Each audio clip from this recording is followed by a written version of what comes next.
hammer reporters and address questions about the size of the crowds at yesterday's inauguration. Let's bring in CNN's chief national security correspondent, Jim Sciutto.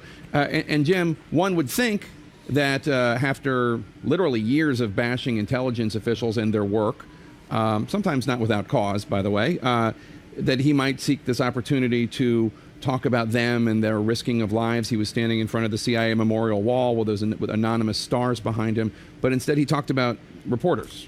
Well, he talked about pretty much everything else, right? I mean, as reporters, he talked about favorable news coverage from Fox. He talked about the crowd sizes yesterday, a whole host of things, really from the sort of Donald Trump greatest hits list of rally-like comments, as opposed to this kind of visit, which seemed to have the intention of going to the intelligence community after this rocky relationship, really reaching a peak after his election, these nasty tweets comparing the intelligence community to Nazi Germany, many others, criticizing and questioning their assessment of Russian interference in the election. It would have been very easy to go there and say, you guys are hard-working, you take a lot of risks, I support you. He did say that mixed in with a lot of other stuff.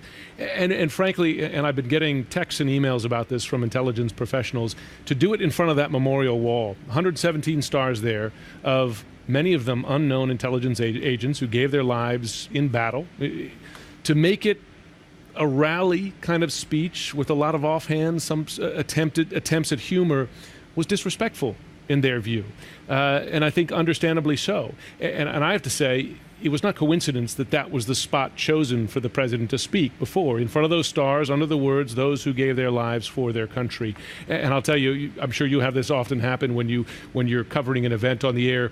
You will get texts or emails from people inside the communities you cover. My phone has been lighting up with folks who were just insulted by it.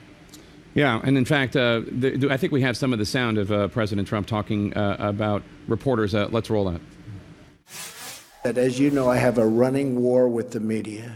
They are among the most dishonest human beings on earth. What?